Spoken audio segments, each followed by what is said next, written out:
ચાલો મિત્રો, ત્યાર પછી સમના પદ્ધતિ કઈ રીતે ઉપયોગી? સૌથી અગત્યનો પોઈન્ટ, કારણ કે હવે પછીની દરેક થિયરી, દરેક દાખલાની અંદર સૌથી અગત્યનો પોઈન્ટ એટલે સમના પદ્ધતિ, એટલે કે પ્લસ માઇનસ કઈ રીતે ઉપયોગમાં લેવાનું. ઘણા બધા વિદ્યાર્થીઓની તકલીફ આમાં હોય છે, બરાબર છે. એટલે આ ચેપ્ટરમાં સૌથી અગત્યનો પોઈન્ટ હોય તો આ જ, બરાબર. જોતા જઈએ તો સમના પદ્ધતિ માટેના નિયમો છે.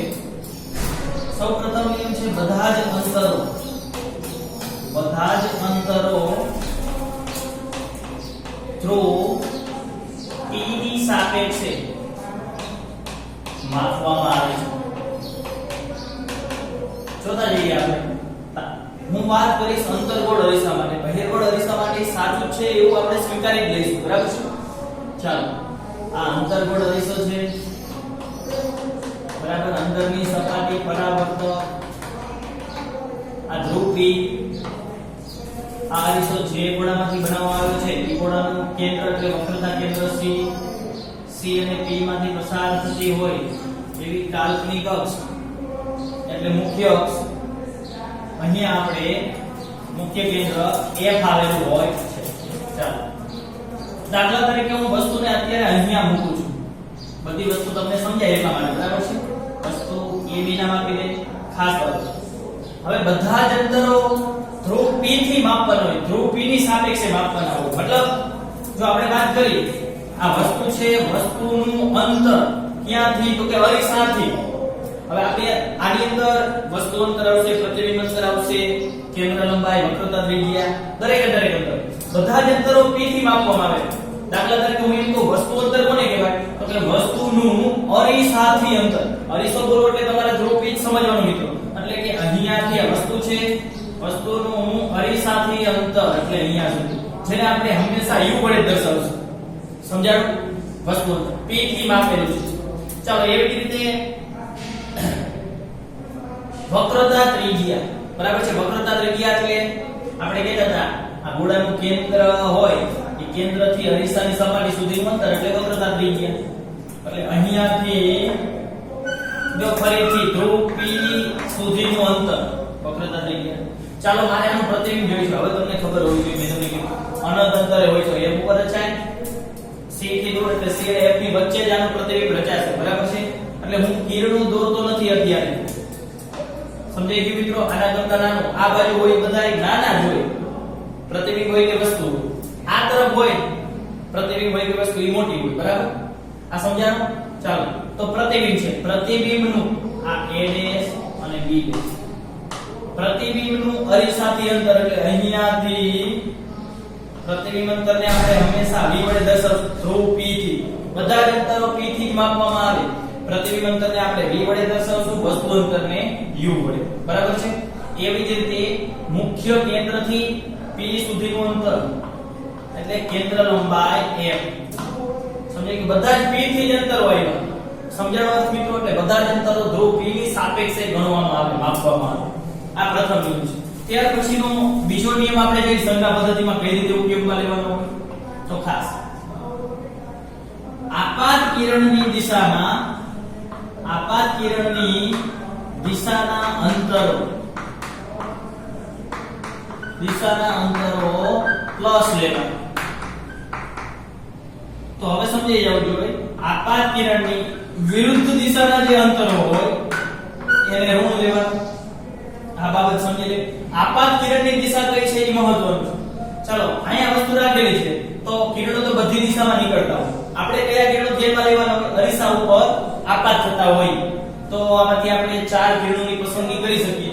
એમાંથી દાખલા તરીકે હું કિરણ આમ લઉં છું, આમ લઈ શકો P બિંદુ A, એટલે કિરણ આ તરફ આપાત થાય છે. આ કેસની અંદર આ આપાત કિરણની દિશા છે, આપાત કિરણ. સમજાણો મિત્રો? એટલે આ બાજુના જે અંતરો આવશે એ બધા ધન લેવાના. તો આપાત કિરણની વિરુદ્ધ દિશા એટલે આ તરફ થાય. આ આપાત કિરણની વિરુદ્ધ દિશા થઈ ગઈ, આપાત કિરણની વિરુદ્ધ દિશા. એટલે આ બાજુના અંતરો ઋણ ગણવાના. હવે પ્રશ્ન એમ થાય કે સાહેબ કયું આ બાજુનું કહેવાય, કયું આ બાજુનું કહેવાય? તો એના માટે સરળ શબ્દોમાં આપણે એવી રીતે યાદ રાખશું, આ અરીસાનું ધ્રુવ P છે એ જ આપણું ઉગમ બિંદુ છે એવું વિચારી લો. એટલે અહીંયા તમે y અક્ષ દોરી નાખો. આ x અક્ષ છે એવું વિચારો. સમજાયું? ક્લિયર થઈ ગયું? એટલે પહેલા આ નક્કી કરવાનું, આપાત કિરણ આ બાજુ છે એટલે આ બાજુના ધન, પણ ક્યાંથી? તો કે p ની આ બાજુના ધન, p ની આ બાજુના આપાત કિરણની વિરુદ્ધ દિશા આમ થઈ. સમજાયું? તો આ બાજુના અંતરો ઋણ ગણવાના. ક્લિયર થયું? સમજાઈ ગયું? ઘણીવાર એવું બને આ દિશાને આમ ફેરવી નાખે, આમ આવી રીતે કરી નાખી આવીશું. બરાબર છે? તો વસ્તુ તો તમારા માટે આ તરફ જ હોય, તો આપાત કિરણ આમ થાય. તો તમારે p થી આ બાજુના અંતરને ધન ગણવાના, આ બાજુના અંતરને ઋણ ગણવાના. સમજાઈ ગયું? બરાબર છે?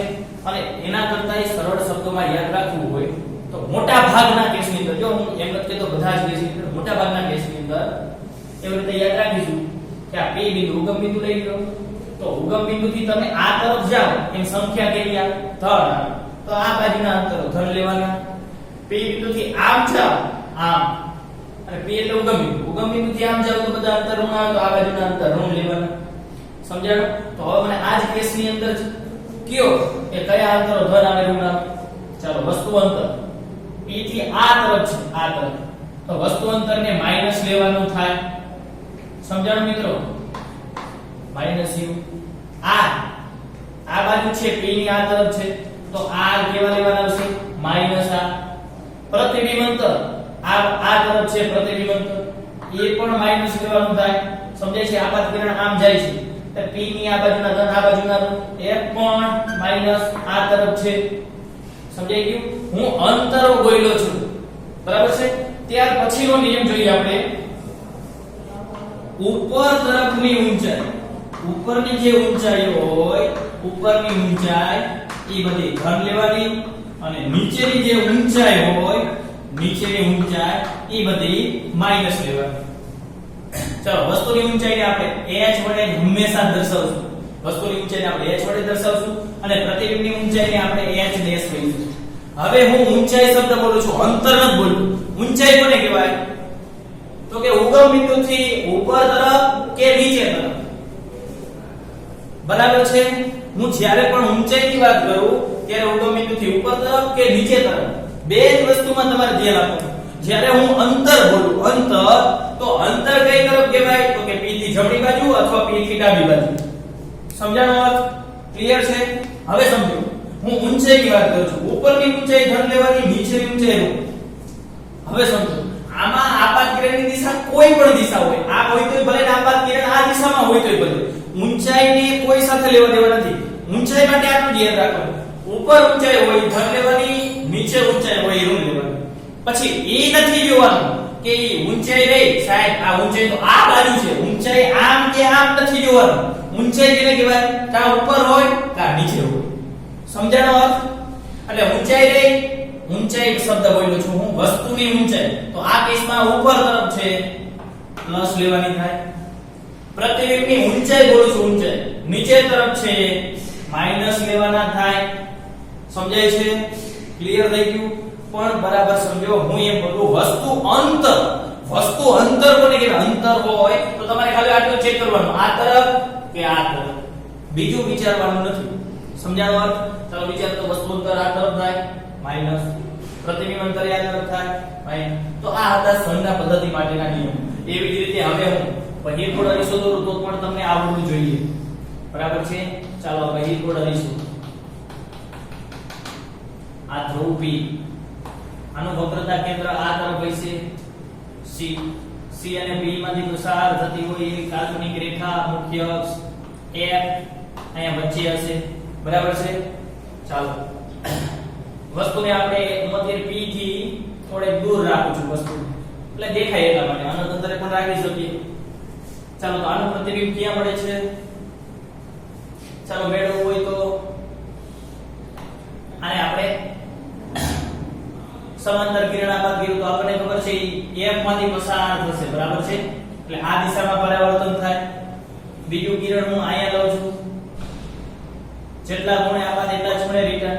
પરાવર્તન પામેલા કિરણો ક્યાંય ભેગા થયા નહીં મિત્રો. ભેગા ન થાય તો આપણે શું કરીએ છીએ? એને પાછળ તરફ લંબાવવાનો પ્રયત્ન કરીએ એટલે આપણને કંઈક મળશે. બરાબર છે? પાછળ તરફ લંબાવવાનો પ્રયત્ન કરીએ એટલે આપણને આ બંને પરાવર્તિત કિરણો આ બિંદુએ ભેગા થતા જોવા મળ્યા. જો ડાયરેક્ટ આવડે તો ખૂબ સારું કહેવાય, બરાબર છે. નો આવડે તો આપણને આ બે કિરણો મેળવતા તો આવડે જ છે. P અને F ની વચ્ચે વસ્તુ પડી, બરાબર છે. ચાલો તો બધા જ અંતરો P ની સામે વસ્તુ અંતર એટલે વસ્તુથી અરીસા સુધીનું અંતર વસ્તુ અંતર u, પ્રતિબિંબ અંતર એટલે પ્રતિબિંબનું અરીસાથી અંતર પ્રતિબિંબ અંતર v, બરાબર છે. પ્રતિબિંબનું અરીસાથી અંતર પ્રતિબિંબ અંતર v. ચાલો અરીસાથી એટલે ધ્રુવ P થી F સુધીનું અંતર કેન્દ્ર લંબાઈ l, ધ્રુવ P થી C સુધીનું અંતર વક્રતા ત્રિજ્યા r. ક્લિયર છે. ચાલો આ કેસની અંદર કેને ધન ગણવા કેને ઋણ ગણવા, વસ્તુની ઊંચાઈ h, પ્રતિબિંબની ઊંચાઈ h ડેશ. ચાલો આમાં આપણે જોઈએ. મેં તમને કીધું પહેલા એ નક્કી કરી લેવાનું આપાત કિરણ કઈ દિશા. આ દિશાનો અર્થ એટલે P થી આ બાજુના ધન આ બાજુના ઋણ. આ તુલ્યતા આપાત કિરણ જે દિશામાં હોય ઈ તરફના પ્લસ એની વિરુદ્ધના માઈનસ. આપાત કિરણ અત્યારે આ દિશામાં છે એટલે આ બાજુના ધન આ બાજુના ઋણ, બરાબર. એમનો સંદેશ મેં તમને કીધું એમ કે ઉગમ બિંદુ છે, ઉગમ બિંદુથી આ બાજુ ધન અંતર આવે આ બાજુ ઋણ અંતર આવે. ક્લિયર છે. ચાલો તો હવે મને કહેતા જાવ વસ્તુ અંતર આ તરફ છે, અંતર બોલો અંતર આ તરફ છે માઈનસ, પ્રતિબિંબ અંતર આ તરફ છે માઈનસ v, બરાબર છે. કેન્દ્ર લંબાઈ આ તરફ છે, સોરી પ્રતિબિંબ અંતર માઈનસ v પ્લસ આવશે મિત્રો આ તરફ છે, બરાબર છે. એવી જ રીતે કેન્દ્ર લંબાઈ પણ આ તરફ છે પ્લસ f, વક્રતા ત્રિજ્યા આ તરફ છે પ્લસ r. સમજાણું. ચાલો હવે ઊંચાઈની વાત કરીએ. વસ્તુની ઊંચાઈ અને હું ઊંચાઈ બોલું ત્યારે કઈ રીતે ચેક કરવાનું મેં તમને કીધું એમ. ઊંચાઈ બોલું તો ઉપર તરફ જોવાનું અથવા નીચે તરફ. આવી રીતે ચેક ન કરવાનું આ બાજુ છે કે આ બાજુ. સમજાય. તો વસ્તુની ઊંચાઈ બોલું એટલે ઉપર તરફ, તો ઉપર તરફની ઊંચાઈ પ્લસ, અહીંયા પણ જો ઉપર જ છે ઊંચાઈ પ્લસ. સમજાણું. ઊંચાઈ એટલે ઉપર કે નીચે આટલું ચેક કરવાનું. અંતર બોલું તો ડાબી બાજુ કે જમણી બાજુ આટલું ચેક કરવાનું. સમજાઈ ગયું. તો આ હતી સંજ્ઞા પદ્ધતિ જેનો આપણે દાખલામાં અને થિયરીમાં ભરપૂર ઉપયોગ કરીશું, બરાબર છે. ચાલો ત્યાર પછી સ્ક્રીનશોટ લઈ લેજો મિત્રો. ત્યાર પછી આપણે જોઈએ આગળની થિયરી. ચાલો આઈએમપી પ્રશ્ન છે, બે ગ્રુપમાં પૂછાયું. અરીસા માટે r બરાબર 2f સંબંધ મેળવો, અથવા તો એમ પણ પૂછે અરીસા માટે વક્રતા ત્રિજ્યા અને કેન્દ્ર લંબાઈ વચ્ચેનું સૂત્ર મેળવો અથવા તો સંબંધ મેળવો. હવે અહીંયા ખાલી અરીસો શબ્દ જ વાપરેલો છે એટલે તમે કોઈ પણ અરીસાની મદદથી સૂત્રની તારવણી કરી શકો, બરાબર છે. એટલે પણ મેં તમને કીધું એમ આપણે અરીસાની જ્યારે પણ વાત કરીશું અરીસાના પોર્શન વિશે ત્યારે આપણે અંતર્ગોળ અરીસા વિશે જ બધી ચર્ચા કરીશું અને બહિર્ગોળ અરીસા માટે સાચું છે તેમ સ્વીકારી લઈશું, બરાબર છે. બહિર્ગોળ શબ્દ વાપરીએ તો જ આપણે બહિર્ગોળ અરીસાની મદદથી સાબિત કરવાનો થાય. કમ્પ્લીટ. અત્યારે કોઈ પણ લઈ શકીએ, કોઈ પણ લેવો હોય તો સરળ કયો પડશે મિત્રો અંતર્ગોળ, બરાબર. એટલે હું અંતર્ગોળ અરીસાની મદદ લઈશ. ચાલો આ ચેપ્ટરની અંદર ખાસ આકૃતિઓ કેવી રીતે યાદ રાખવી, દરેકમાં આકૃતિઓ અલગ અલગ હોય, બરાબર છે. એટલે યાદ રાખવાની એક સરસ મજાની ટેકનિક છે એ આપણે સમજી વિચારીને યાદ રાખશું. ચાલો અરીસો કીધો છે એટલે પહેલા હું અરીસો દોરી નાખું. કયો અરીસો દોરીશું? આ અંતર્ગોળ અરીસો દોર્યો મિત્રો. આ લાઈટ થઈ, આ અંતર્ગોળ અરીસો.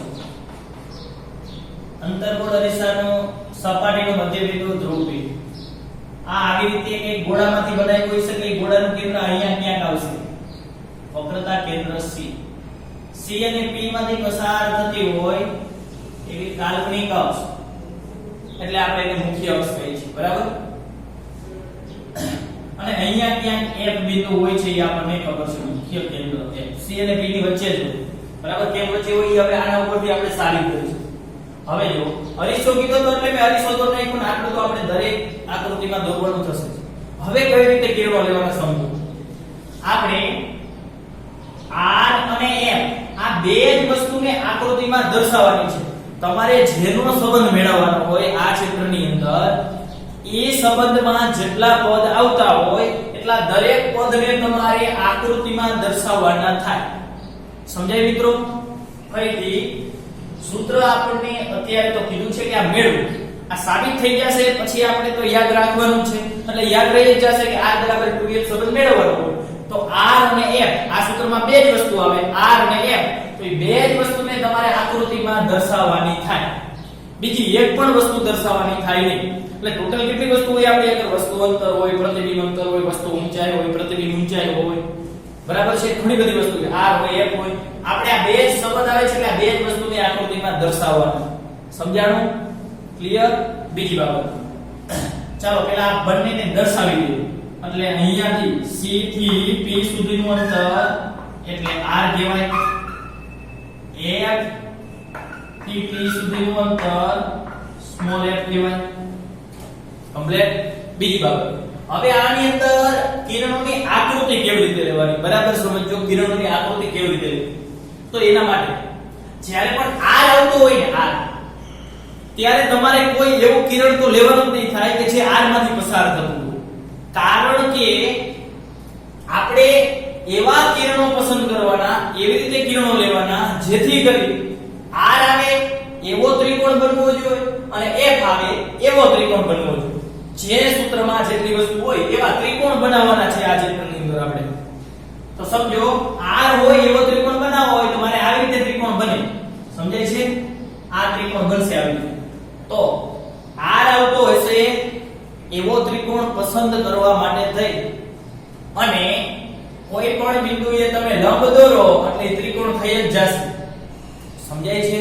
હમણાં આકૃતિ દોરીશ એટલે ખબર પડશે. f, ચાલો f આવે એવો ત્રિકોણ લેવાનો. f આવે એવો ત્રિકોણ બનાવવો હોય તો આ f માંથી કોઈ કિરણ તો પસાર કરવું જોઈએ ને. હવે એમ નો કહેતા સાહેબ લંબ થઈ જાય. લંબ f માંથી પસાર ન થાય, લંબ c માંથી પસાર થાય. તો કોઈ એવું કિરણ લેવું પડશે જે f માંથી પસાર થતું હોય. એવું કિરણ ક્યારે મળે? મુખ્ય અક્ષને સમાંતર કિરણ તમે આપાત કરશો. ચાલો મુખ્ય અક્ષને સમાંતર કિરણ મે આપાત કર્યું, આ બિંદુને નામ આપો q. તો આપણને ખબર જ છે કે આ કિરણ f માંથી પસાર થાય. બરાબર છે મિત્રો? આ f માંથી પસાર થઈ ગયું. હવે એના માટે નિયમ વાપરવો હોય તો આ બિંદુએ તમે લંબ દોરશો તો લંબ તો હંમેશા c માંથી પસાર થશે. આ લંબ થયો. લંબ અને આપાત કિરણ વચ્ચેનો ખૂણો, આપાત ખૂણો ખબર નથી, ધારો કે θ જેટલો. તો લંબ અને પરાવર્તિત કિરણ વચ્ચેનો ખૂણો પણ પરાવર્તન કોણ એટલો જ હોય, θ જેટલો જ. આ સમજાણ? હવે સમજો શું કહેવા માંગુ છું. હું આવું કહેવા માંગુ છું. જો એક r આવે એવો ત્રિકોણ જોઈએ આપણે. એટલે જો આ તમે લંબ દોર્યો ને એટલે ઓટોમેટિક આ ત્રિકોણ થઈ ગયું. f આવે એવો ત્રિકોણ જોઈએ, આ બે આવે એવા ત્રિકોણ જોઈએ. તો f આવે એવો ત્રિકોણ બનાવવો હોય તો f માંથી કિરણ પસાર કરવું પડે. અહીંયા લંબ નો આવે તો f માંથી પસાર થાય એવું કિરણ સમાંતર કિરણ. સાહેબ વસ્તુ તમને દર્શાવી, વસ્તુ અંતર છે જ નહીં, પ્રતિબિંબ નથી એટલે બીજું કિરણ મારે લેવાની જરૂર જ નથી. આ સમજાણ? આના ઉપરથી જ ખબર પડે કેટલી વસ્તુ આકૃતિમાં દર્શાવવાની હોય. r ને f દર્શાવ્યું. બીજું શું કરવાનું હોય? r બને એવો ત્રિકોણ ને f બને એવો ત્રિકોણ. આ બે ત્રિકોણ જ લેવાના છે. ક્લિયર છે આટલી બાબત? સમજાઈ ગયું મિત્રો? રેડી? કમ્પ્લીટ? ચાલો આકૃતિનું વર્ણન આ ચેપ્ટરની અંદર ખાસ મિત્રો આકૃતિનું વર્ણન તમારી જાતે કરવાનું. ટેક્સ્ટ માંથી કે હું લખાવું તેમ કોઈએ ગોખવાનું નથી. જેવું દેખાય એવું લખવાનું છે, કાપવાનું નથી. જેવું દેખાય આકૃતિ આપણને પરફેક્ટ દોરતા આવડવી જોઈએ. કેવી રીતે યાદ રાખવી એ મેં તમને શીખવાડી દીધું. બરાબર છે? તો હવે આપણે શું કરવાનું છે એ તમને આખી થિયરી આવડે છે. r આવે એવો ત્રિકોણ અને f આવે એવો ત્રિકોણ લેવાના છે. બરાબર? ચાલો તો આપણે લઈ લઈએ r આવે એવો ત્રિકોણ. ચાલો r નો સમાવેશ થઈ જતો એટલે r બાજુ આવી જવી જોઈએ. આ ત્રિકોણ બનાવો તો પ્રશ્ન થાય સાહેબ આ તો વક્ર સપાટી છે, આને થોડો ત્રિકોણ કહેવાય. તો એના માટે શું કરશું આપણે? તો હું q માંથી મુખ્ય અક્ષ ઉપર એક લંબ દોરી નાખું છું. લંબ આ બિંદુનું નામ આપો p'. બરાબર છે? તો જો તમે r આવે એવો એક આ ત્રિકોણ થઈ જાય તો પ્રશ્ન થાય સાહેબ આ અંતર તો આને કહેવાય, આને થોડું કહેવાય. પરંતુ જ્યારે તમે આ q બિંદુમાંથી મુખ્ય અક્ષ ઉપર લંબ દોરશો તો આ P' બિંદુ એવું મળશે તમને જે P ની ખૂબ જ નજીક હશે. ખૂબ જ નજીક હોય તો CP' અંતર કે CP અંતર બંને ઇક્વલ થાય. સમજાય છે મિત્રો? કમ્પ્લીટ થઈ ગયું? રેડી? એટલે દરેક વખતે આપણે આ લંબ દોરવાના થશે મિત્રો. તમારી રીતે એને આકૃતિનું વર્ણન તમારી જાતે તમારા શબ્દોમાં કરવાનું છે. આ સમજાઈ ગયું? રેડી? ચાલો R આવે એવો ત્રિકોણ લઈએ આપણે. ચાલો R આવે એવા ત્રિકોણનું નામ બોલો. તો તમે જોઈ શકો CP'Q. આ P' અને P બિંદુ તદ્દન નજીક છે મિત્રો. રેડી? એટલે કાટકોણ ત્રિકોણ CP'Q માં કે QP'C માં. ચાલો એમાં આપણે R નો સંબંધ જોઈ છે. આ એક બાજુ તો લેવી જ પડે અને એક આ બાજુ લેવાય. આ બાજુ શું કામ લેવાય ખબર છે? આ બાજુ લેવી આ ત્રિકોણમાં આવશે. F વાળો ત્રિકોણ લેવા આપણે ત્રિકોણ જ લેવાના છે. R આવે એવો ત્રિકોણ, F આવે એવો ત્રિકોણ. સમજાયું? તો બંને ત્રિકોણમાં આ બાજુ કોમન છે એટલે લેવાય. કદાચ સરખાવા હોય, ગુણોત્તર લેવો હોય તો ઉડાડવામાં કામ લાગે. અને આ બાજુ લઈ એનો અંતર તો આપણે જાણતા જ નથી. આ અંતર આ છે, આ અંતર નહીં ખબર પડે. સમજાણો? એટલે આ બાજુ હંમેશા લેવાય. તો આ ત્રિકોણની અંદર આ બાજુ લેવી છે અને આ બાજુ લેવી છે. તો આ ત્રિકોણ CP'Q માં તમને ખૂણો ખબર હોવી જોઈએ. એ CP'Q ને હું અહીંયા દોરું છું એટલે તમને ખબર પડે. આ Q બિંદુ છે, આ P' છે અને C છે. આ 90 ડિગ્રી. આ ખૂણો એને ખબર ને આ નથી ખબર. બે માંથી એક ખૂણો ખબર હોય તો એવું કંઈક વિધેય મળે કે આ બાજુ લેવાની ને આ બાજુ. વિચારો.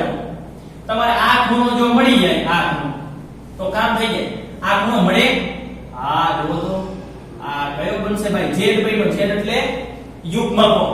બરાબર છે? એટલે આ ખૂણો થીટા તો હું આને થીટા કહી શકું. લાઈટ થઈ તો આ ખૂણો તમને ખબર પડી ગઈ થીટા. તો હવે આમાં કયું વિધેય લેવાય? એક તો આ સામેની બાજુ તો લેવાની છે ને આ બાજુ લેવી પડશે કારણ કે એ તો સાબિત કરવાની છે. આ સામેની પાસેની તે એને વિધેય. ચાલો તો tan થીટા બરાબર સામેની બાજુ છેદમાં પાસેની બાજુ. કમ્પ્લીટ? રેડી? ચાલો હવે જોઈએ. tan થીટા બરાબર હું થીટા લખું છું. કેમ? તો મેં તમને કીધું હતું આગળના લેક્ચરમાં કે આપણા આખા ચેપ્ટરની અંદર જે ખૂણા બનશે એ ખૂણા નાના હશે. કેમ? કારણ કે આપણે માત્ર પેરેક્સિયલ કિરણો એટલે કે મુખ્ય અક્ષની નજીકના કિરણોને જ ધ્યાનમાં લઈએ છીએ. સમજાય છે? એટલે દરેક ખૂણા નાના બને. નાના ખૂણા હોય તો tan થીટા બરાબર થીટા લખાય, sin થીટા બરાબર થીટા લખાય, cos થીટા હોય તો 1 લખાય. કમ્પ્લીટ? ચાલો QP' આ અંતર તો ખબર નથી. નો ખબર હોય તો રાખી દો. CP' એટલે જ R કહેવાય. મેં તમને કીધું એ આપણે થિયરીના વર્ણનમાં લખી નાખવાનું છે. થીટા કે કીધું ખૂણો નાનો હોવાથી. સમજી ગયું મિત્રો? કમ્પ્લીટ? આને હું સમીકરણ 1 આપું. હવે પ્રશ્ન બીજો એ થાય સાહેબ તમે તો કીધું તો દાખલા અને થિયરીમાં સંજ્ઞા પદ્ધતિ વાપરવાની. તો એના માટે આપણે એક ટેકનિક યાદ રાખશું. થિયરી માટે માત્ર થિયરી માટેની ટેકનિક યાદ રાખશું. આપણો સંબંધ જોવો. સંબંધમાં ક્યાંય માઈનસ નથી આવતા તો આમાં આપણે સંજ્ઞા પદ્ધતિ નહીં વાપરવાની. જે સૂત્રમાં માઈનસ આવે ત્યાં આપણે થિયરીમાં જે સૂત્ર સાબિત કરવાનું આવે એમાં માઈનસ આવશે એ જગ્યાએ આપણે સંજ્ઞા પદ્ધતિ વાપરીશું. બરાબર છે? દાખલામાં તો બધે વાપરવાની થાય છે. દાખલામાં કેવી રીતે વાપરવી એની ટેકનિક હું તમને શીખવાડીશ. આ સમજાઈ? રેડી? કમ્પ્લીટ? અને થિયરીમાં પણ જે જગ્યાએ સંજ્ઞા પદ્ધતિ વાપરવાની થશે તે આપણે સૌથી છેલ્લે જ વાપરીશું. આમાં વાપરવાની છે નહીં. કેમ?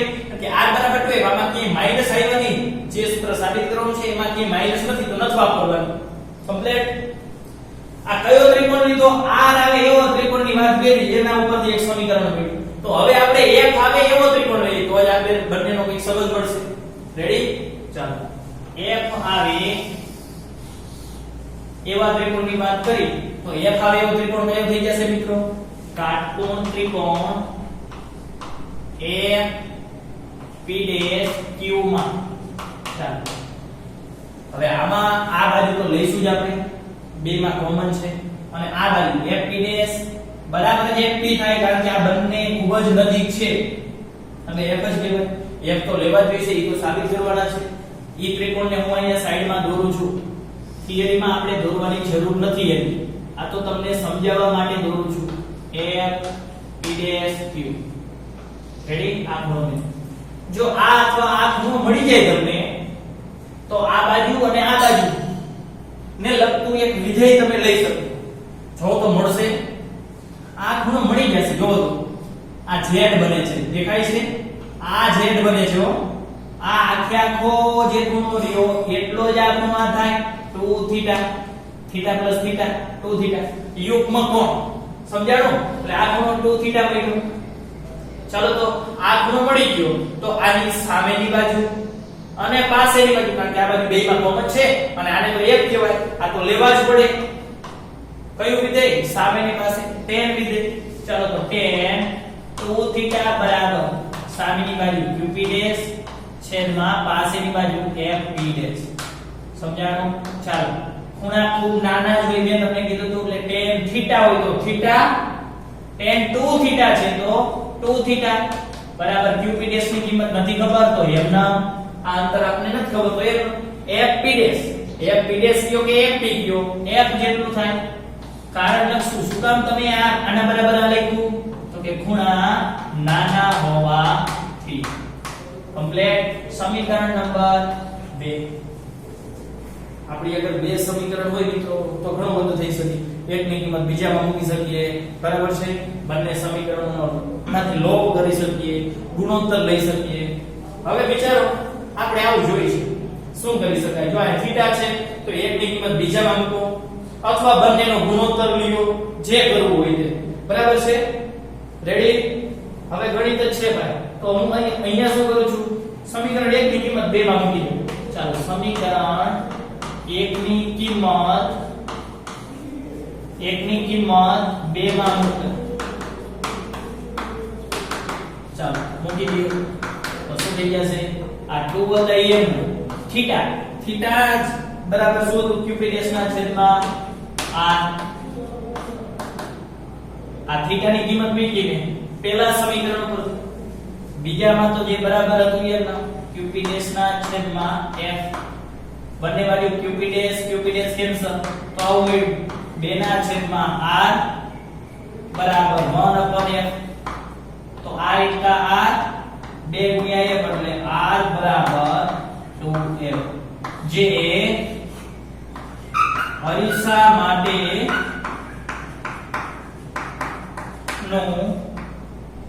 માટેના વક્રતા ત્રિજ્યા અને કેન્દ્ર લંબાઈ વચ્ચેનો સંબંધ છે. કેન્દ્ર લંબાઈ વચ્ચેનો સંબંધ સમજાયું મિત્રો? r બરાબર 2f. ક્લિયર થઈ ગયું? આમ આપણે મેળવ્યું તો અંતર્ગોળ અરીસા માટે, બહિર્ગોળ અરીસા માટે પણ તમે આ જ રીતે સાબિત કરી શકો. બીજી ખાસ બાબત આપણે યાદ આટલું રાખવાનું છે, તમને એકવાર આકૃતિ આવડી જાય તો તમારી થિયરીની તારવણી તો દરેકમાં એક જ છે. ત્રિકોણ. કેવા ત્રિકોણ લેવાના હોય? r આવે એવો, f આવે એવો. આની વાત કરી. આગળના પ્રશ્નોમાં પણ આપણે આ જ રીતે વાત કરીશું. જે સૂત્ર મેળવવાનું હોય એમાં જે કિંમતો છે એ બધી કિંમતો આવી જાય એવા ત્રિકોણ આપણે પસંદ કરવાના હોય. ત્રિકોણ આવે તો તમને ખબર પડી જાય કે આ ત્રિકોણની અંદર આપણે કયું વિધેય લેવું, કઈ રીતે આગળ વધવું. આ સમજાઈ ગયું? આ બંને આકૃતિ તો તમારી સમજણ પૂરતી છે. આ બે નથી દોરવાની. આકૃતિ દોરતા ખાસ આવડવું જોઈએ. સ્ક્રીનશોટ લઈ શકો મિત્રો. બરાબર છે? બે ગુણ માટે આ એક પ્રશ્ન છે. અંતર્ગોળ માટે, બહિર્ગોળ માટે પણ તમારે જાતે સાબિત કરવાનું છે. બરાબર છે? બહિર્ગોળ માટે જાતે તમારે. ક્લિયર?